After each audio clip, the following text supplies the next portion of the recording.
Okay, hello chemistry students. We're going to do some examples from section 18.3 here from the notes on calculating pH and POH. Okay, so as always, make sure you got your resource packet out.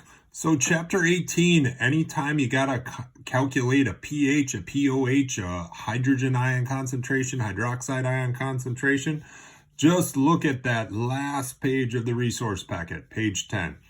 All the equations you'll ever need are right on here, okay? So let's start out here, calculate the pH here for A, B, and C. So I'm just gonna write a little column here called pH here, right? And we'll write our answers right here for A, B, and C. So pH is the negative log of the hydrogen ion concentration. Okay, negative log of the hydrogen ion concentration.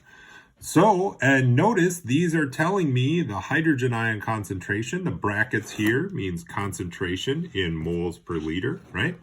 So really all I got to do is take the negative log of these numbers, okay? So I'm just going to type in negative log. Where's my log button on here? Log. And if you just type log, it will be log base 10 of 0.005. And I get 2.30. Okay. Can you guys see that okay? Yep. So my pH there is 2.30. Okay. So, negative log of the hydrogen ion concentration. Okay, so the next one, 4.3 times 10 to the negative third. So the way you type that into your calculator is you do negative log, right?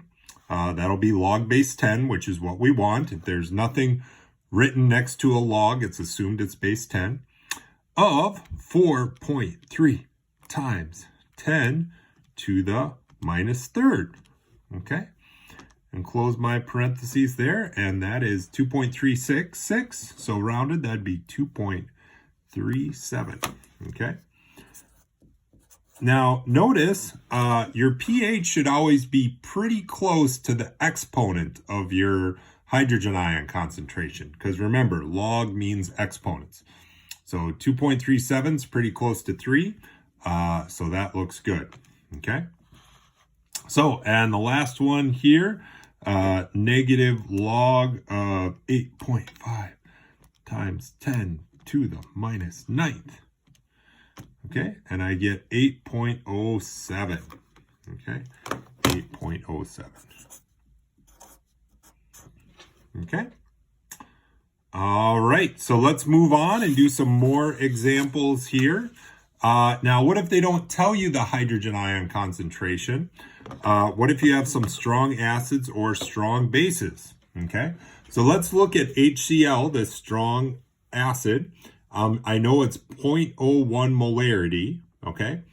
And this is a strong acid, which means when it goes into solution, it's going to break up into H plus and Cl minus ions, right? And the concentration of each of these is going to be the same as the concentration of the solution, which is 0.01, or pardon me, 0.1, okay? So now the concentration of Cl ions being 0.1, that really doesn't matter for pH, all right? But the concentration of the hydrogen ions being 0.1, well, that's how I want to calculate my pH. So I want to take the negative log of that number, okay? So let's type that in, negative log of 0.1. Okay, and the pH is 1. All right, so calculate the pH of a 0.1 molar, right? The pH is 1.00. Okay. Okay, calculate the pOH of a 0.01 molar NaOH solution. Okay. Now, just like how pH is the negative log of the hydrogen ion concentration, pOH is the negative log of the hydroxide ion concentration, right? Very similar, all right? Now, notice here just how HCl broke up into H plus and Cl minus. NaOH will break up into Na plus ions and OH ions, right? And the concentration of each of these will be the same as the concentration of NaOH, okay? So I know from this information then that my concentration of OH minus is 0.01, okay? So to find the POH, I'm just going to use my POH formula here, right? So I'm going to do the, can you see my calculator? Okay, negative log of 0.01, right? And that is 2. So notice here the POH is 2, or 2.00, all right? Okay, so that's how to calculate the pH and POH of strong acids and strong bases. Okay. Okay, moving on, last page here. Calculate the H plus concentration or OH minus concentration and state whether each solution is acidic, basic, or neutral. Okay. So we're going to do this two different ways. We're going to do the ion product constant, and we're going to do the pH and POH equation. Both ways will get us to the correct answer. Okay. So for the first one here, let's do it this way. So for any solution, acidic, base, neutral, straight up water, hydrogen ion concentration times hydroxide ion concentration will be Kw. Kw is the same for all aqueous solutions. It is 1.0 times 10 to the minus 14th. That number is not in your resource packet. You'll have to memorize it, okay?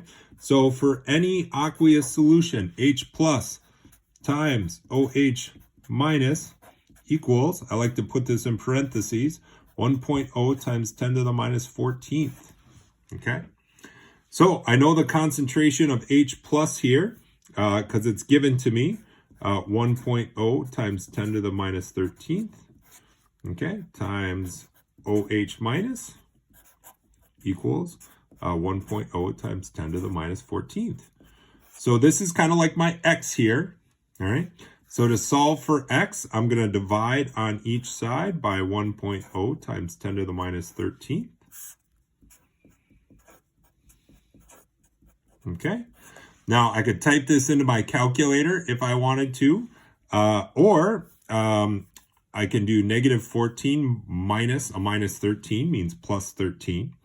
And that will tell me that the hydroxide ion concentration is 1.0 times 10 to the minus 1, or just 0.1. All right, so that's my hydroxide ion concentration. All right. Now, is this acidic or basic? Well, I'll tell you what. Let's calculate the pH, okay? So the pH, oops, you guys can't see that. The pH is the negative log of the hydrogen ion concentration, which is 1.0 times 10 to the minus 13. And type that into your calculator, and you will get a pH of 13. So remember that a pH of 7 is neutral, right? pH of 7 is neutral. Here we have a pH of 13, right? So that is on the basic side, right? So 13 is definitely basic, okay? Mr. Kirsten, I got a problem though. I'm taking my test and I can't remember what Kw is. How could I possibly solve this problem if I've forgotten what Kw is? Okay, well, I know that the pH is 13, right? So I'm going to solve this without using Kw, all right? So I've got this equation, pH plus POH is 14, right? So I'm going to write that down. pH plus POH is 14. I know the pH is 13. Right? So subtract 13 from each side, and I get the POH is 1. okay? Which means the hydroxide ion concentration is 10 to the minus 1, okay? Or 0.1, okay? So you can solve this going backwards, right? So if I know the POH is 1, I have to figure out what number that would be the negative log of it would be 1. The negative log of 0.1 is 1. So you can solve it that way too. All right, good work, chemistry students.